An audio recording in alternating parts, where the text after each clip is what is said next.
Hello दोस्तों, welcome back to my YouTube channel. आज हम पढ़ेंगे सीटेट और वर्ग 3 के लिए हिंदी शिक्षा शास्त्र के वस्तुनिष्ठ प्रश्न। तो आइए देखते हैं।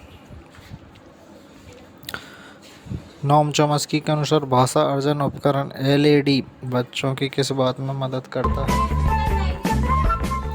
वयस्कों द्वारा बोले जाने वाली भाषा को शुरू करने में, व्याकरण के नियम बनाने में, सरलतापूर्वक दूसरी भाषा सीखने में, दूसरी बच्चों के साथ अंतःक्रिया करने में। कमेंट करिए इसका आंसर क्या हो जाएगा। इसका जो सही आंसर हो जाएगा बी ऑप्शन, व्याकरण के नियम बनाने में। देखिए, नोम चॉम्स्की के अनुसार भाषा अर्जन उपकरण एलएडी बच्चों की व्याकरण के नियम बनाने में मदद करता है। चॉम्स्की के अनुसार भाषा अर्जन की क्षमता बालकों में जन्मजात होती है और वह भाषा की व्यवस्था को पहचानने की शक्ति के साथ पैदा होते हैं। देखिए, नोम चॉम्स्की का कहना है कि बच्चा एक एलईडी लेकर ही जन्म लेता है। इनका कहना है कि भाषा अर्जन की जो क्षमता है वो बालकों में जन्मजात होती है। देखिए, दूसरा क्वेश्चन देखते हैं। पाठ्य सामग्री को बच्चों की पृष्ठभूमि, रीति रिवाज और परंपराओं से संबद्ध करते हैं। श्रीलाल भाषा के लिए किस सिद्धांत का प्रयोग कर रहे हैं? सटीकता का सिद्धांत, सामूहिकरण का सिद्धांत, अभ्यास का सिद्धांत, जीवन से जुड़ाव का सिद्धांत। कमेंट करिए इसका आंसर क्या हो जाएगा। इसका जो सही आंसर है ऑप्शन डी, जीवन से जुड़ाव का सिद्धांत।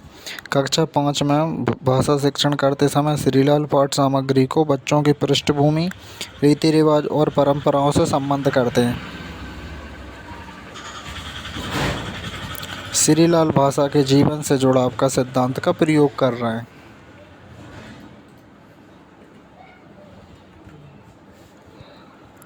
गोवा में कोंकणी, मराठी, अंग्रेजी, हिंदी और पुर्तगाली भाषाएं बोली जाती हैं। इसका तात्पर्य हुआ कि गोवा बहुभाषिक राज्य, एक भाषिक राज्य, द्विभाषिक राज्य, एक ऐसा राज्य जहां भाषाएं पढ़ाई जाती हैं। तो कमेंट करिए इसका आंसर क्या हो जाएगा। इसका जो सही आंसर है ऑप्शन नंबर ए, बहुभाषिक राज्य। गोवा में कोंकणी, मराठी, अंग्रेजी, हिंदी और पुर्तगाली भाषाएं बोली जाती हैं। इसका तात्पर्य हुआ कि गोवा बहुभाषिक राज्य है। ब्लमफील्ड के अनुसार बहुभाषिकता की स्थिति तब पैदा होती है जब व्यक्ति किसी ऐसे समाज में रहता है जो उसकी मातृभाषा से अलग भाषा बोलता है और उस समाज में रहते हुए वह उस अन्य भाषा में इतना पारंगत हो जाता है कि उस भाषा का प्रयोग मातृभाषा की तरह करता है। प्राथमिक स्तर पर व्याकरण पढ़ाते समय अध्यापक को किस विधि का प्रयोग करना चाहिए जिससे कि बच्चे काम में व्यस्त रहें और एक दूसरे के साथ अंतःक्रिया कर सकें? पाठ्यपुस्तक, आगमनात्मक, अनुवाद, निगमनात्मक। कमेंट करिए इसका आंसर क्या हो जाएगा। इसका जो सही आंसर है ऑप्शन नंबर सी, अनुवाद।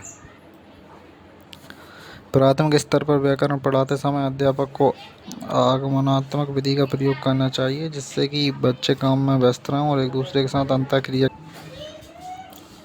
निष्क्रिय शब्दावली में ऐसे शब्द होते हैं जिनका प्रयोग कभी कभार होता है, जिनका प्रयोग अक्सर किया जाता है, जिनका इस्तेमाल भाषा वैज्ञानिक करते हैं, जिनका इस्तेमाल लेखक करते हैं। कमेंट करिए इसका आंसर क्या हो जाएगा।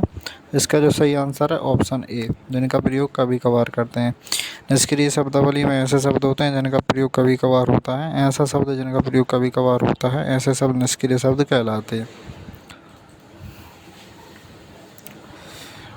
त्रुटियां के बारे में कौन सा कथन सही नहीं है? नेगेटिव क्वेश्चन है, इसका जो आंसर होगा वो भी अपने को नेगेटिव ही देना है। त्रुटियां भाषा अधिगम की प्रक्रिया में व्यवधान डालती हैं। त्रुटियां हमेशा बुरी नहीं होती। त्रुटियां भाषा अधिगम प्रक्रिया का महत्वपूर्ण आयाम है। त्रुटियां द्वितीय भाषा अर्जन की प्रक्रिया को समझने में सहायक है।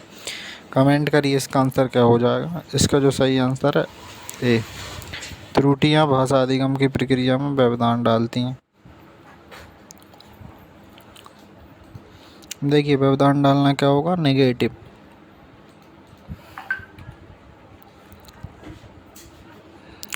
कल्पना करें कि आप किसी गतिविधि क्लब के सचिव हैं।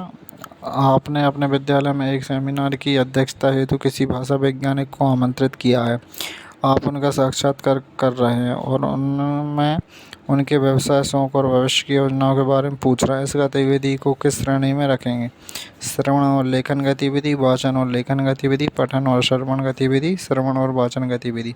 कमेंट करिए इसका आंसर क्या हो जाएगा। इसका जो सही आंसर है ऑप्शन डी, श्रवण और वाचन विधि। उपर्युक्त गतिविधि को श्रवण और वाचन विधि की श्रेणी में रखेंगे। श्रवण कौशल, किसी का वाचन सुनने और सुनकर अर्थ एवं भाव को समझने की क्रिया श्रवण कौशल कहलाती है।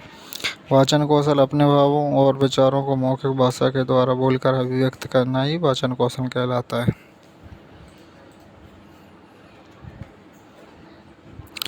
पृथ्वी सूर्य के चारों ओर घूमती है। इस प्रकार की तथ्यात्मक सूचना संबंधी लेखन को किस श्रेणी में रखेंगे? प्रतिपादक लेखक, प्रत्याकारी लेखक, वृत्तांत लेखक, विवरणात्मक लेखक। कमेंट करिए इसका आंसर क्या है। इसका जो सही आंसर है ऑप्शन नंबर ए, प्रतिपादक लेखक। पृथ्वी सूर्य के चारों ओर घूमती, इस प्रकार के तथ्यात्मक सूचना संबंधी लेखन को प्रतिपादक लेखक व्याख्यात्मक श्रेणी में रखेंगे। अगर आपको हमारी वीडियो पसंद आने तो हमारे यूट्यूब चैनल को सब्सक्राइब करें और बेल आइकन प्रेस करना ना भूलें।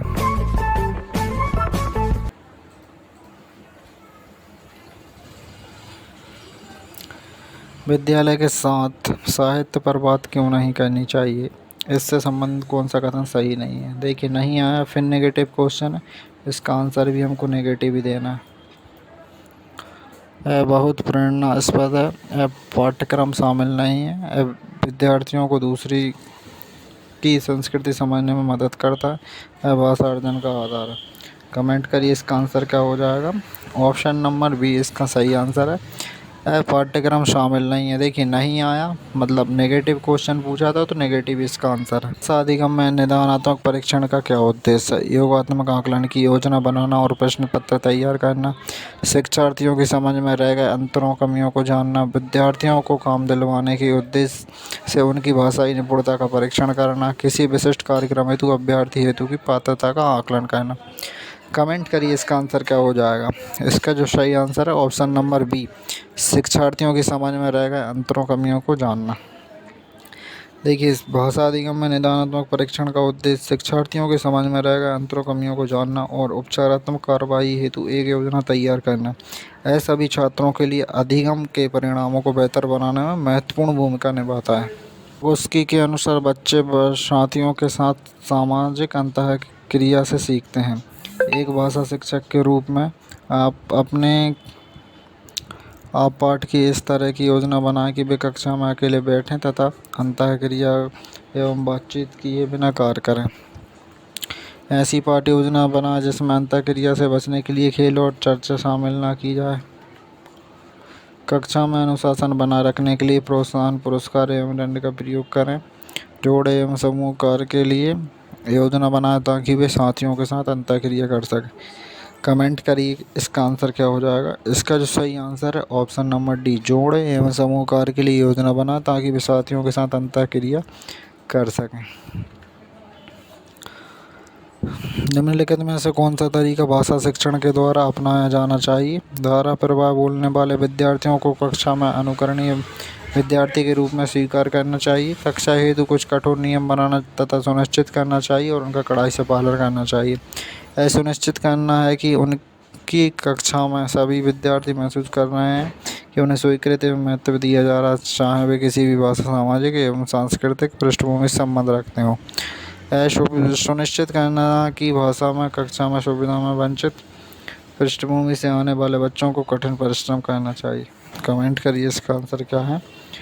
इसका जो सही आंसर हो जाएगा, रूप में सुनिश्चित करना चाहिए कि उसकी कक्षा में सभी विद्यार्थी महसूस कर रहे हैं कि उन्हें स्वीकृत एवं महत्व दिया जा रहा है, चाहे वे किसी भाषा, सामाजिक एवं सांस्कृतिक पृष्ठभूमि से संबंधित रखते हों, क्योंकि ऐसा करने से बच्चे कक्षा में सहज महसूस करेंगे तथा उनके अधिगम अधिक होंगे।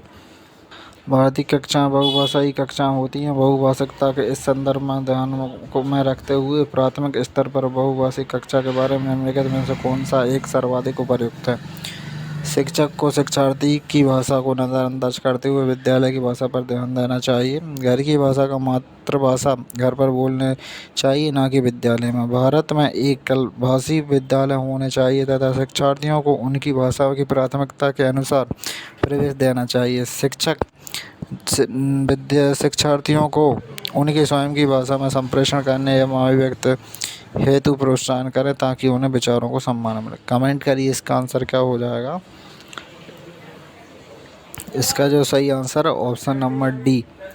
देखिए, भारतीय कक्षा बहुभाषाई कक्षा होती हैं। बहुभाषीकरण इस संदर्भ को ध्यान में रखते हुए प्राथमिक स्तर पर बहुभाषी कक्षा के बारे में शिक्षक शिक्षार्थियों को उनकी स्वयं की भाषा में संप्रेषण करने एवं अभिव्यक्ति हेतु प्रोत्साहित करें तथा उनको विचारों को सम्मान दें। सर्वात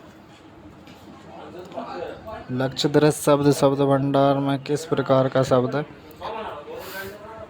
रटकर सीखा जाता है, पाठक इसकी पहचान करता है और बिना किसी जटिल विश्लेषण के इसे अर्थपूर्ण पाता है, लेखक की शैली की प्रभावशीलता का निर्णय लेने से मदद करता है, कम प्रयुक्त किया जाता है।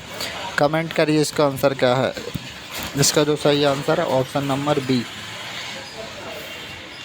लक्ष्य दृश्य शब्द भंडार में ऐसे शब्द हैं, पाठक इसकी पहचान सरलता से करता है और बिना किसी जटिल विश्लेषण।